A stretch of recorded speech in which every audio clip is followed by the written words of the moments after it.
Сәлеметсіздер ме оқушылар?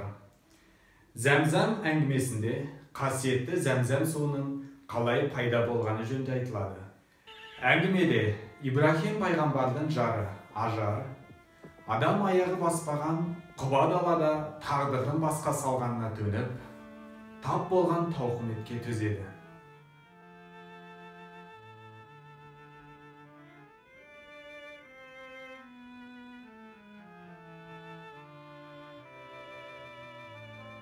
Емізуге омырауында сүті болмаған соң, қолында азығы болмаған соң, бауырындағы баласы шырылдай береді.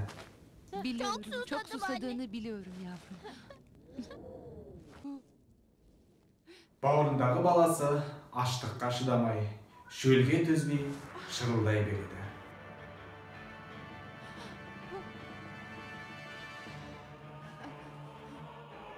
Бұл қиыншылықтан жолын іздеп табу үшін баласын тастап, өзі су, азық іздеуге шығады.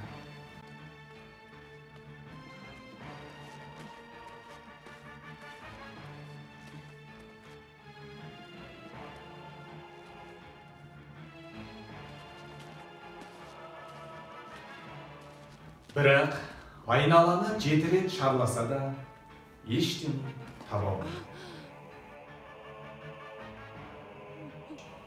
Ажар сонда да бір Алладан күдерін үзбейді. Сөйтіп, кішкентай Исмайыл өліге айналып, шырылдап, жылай береді.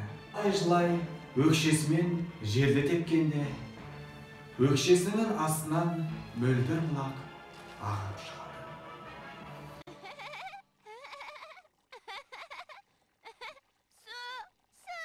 Қуанып есі шыққан анасы, бұлақ басқа жерге таралып кетпесін деп, жерге сініп кетпесін деп, зәм деп қайталай береді. Алланың қалауымен, Ажар ананың тілеуімен су тоқтап, тұрақтап, судың маңына ел қоныстанып, елдің мекенге айналады. Әңгіменің түйіні Алла тағаланың өзіне сенген құлдарына мейірімі шексіз, шапағат рақымы өлшеусіз. Ол жоқтан бар жасаушы, шебер.